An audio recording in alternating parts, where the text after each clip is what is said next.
Assalamualaikum warahmatullahi wabarakatuh, Ustadz. Waalaikumsalam warahmatullahi wabarakatuh. Dari hamba Allah di Lahat. Ustadz, saat ini iman saya benar-benar merosot. Kiat-kiat apa sajakah yang harus saya lakukan? Barakallahu fikum. Sering sekali kaum muslimin bertanya kepada kita tentang iman yang futur, iman yang merosot, iman yang melemah dan jauh berkurang. Kita selalu mengatakan bahwa turunnya iman disebabkan maksiat. Maka yang harus dilakukan adalah kita introspeksi diri. Apa kemaksiatan yang kita lakukan sekarang ini? Apa sebuah maksiat yang telah membuat kita turun keimanan seperti yang ditanyakan? Insya Allah akan ketemu. Kalau kita jujur di dalam menilai diri kita, jujur di dalam introspeksi diri kita akan menemukan. Mungkin datangnya dari pintu mata, mungkin datangnya dari pintu harta, mungkin datangnya dari pintu keluarga. Ada hal-hal yang bersifat maksiat yang kita lakukan, dan maksiat itulah yang telah mempengaruhi iman kita sehingga dia turun. Ini yang kita tahu dari para ulama. Ketika para ulama berbicara tentang iman, yazidu bil ta'ah, iman itu akan bertambah manakala kita melakukan ketaatan, wa yanqusu bil maksiyah, dan dia akan berkurang manakala terjadi maksiat. Iman bertambah dengan ketaatan dan berkurang dengan kemaksiatan. Sekarang Anda bertanya kepadaku, iman saya sedang kurang, Ustaz. Ada maksiat yang terjadi pada diri kita, membuat iman itu turun. Tugas kita cari maksiat itu apa dan berhenti. Selagi kita tidak berhenti dari maksiat itu, jangan pernah bertanya bagaimana cara menaikkan iman saya lagi. Berhenti dulu dari maksiat itu.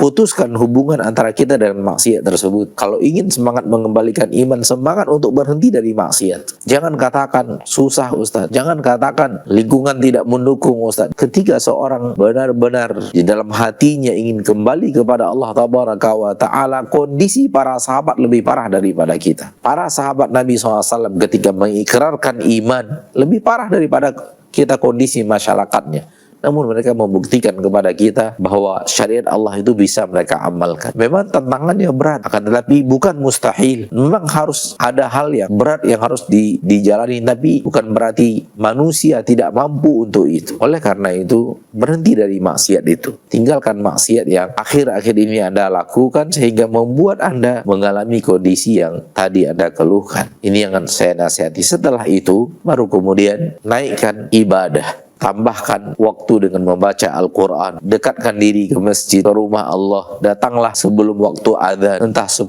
menit, entah 15 menit sebelum waktu azan. Sudah ada di masjid, baca Al-Quran, duduk beristighfar, dan pulang juga setelah 15 menit, 10 menit setelah kita melakukan sholat sunat di masjid, sholat ba'diyah di masjid. Kalau kita rutinkan hal yang seperti ini, duduk di majelis ilmu, dengarkan kajian-kajian para ustadz, para guru-guru yang mengajarkan kepada kita takwa kepada Allah Subhanahu wa Ta'ala dan jalan ke surga Allah Tabaraka wa Ta'ala. Dengarkan kajian-kajian yang memotivasi kita untuk beribadah dan bertakwa kepada Allah. Kemudian manakala masalahnya dari sahabat, tinggalkan sahabat-sahabat buruk. Duduklah di sahabat-sahabat yang akan menasihati kita kepada kebaikan. Jangan biasakan duduk di dekat orang-orang yang malah memberikan kepada kita semangat untuk berbuat maksiat kepada Allah Subhanahu wa Ta'ala. Qurana usu, sahabat-sahabat buruk sering sekali menjadi penghalang manusia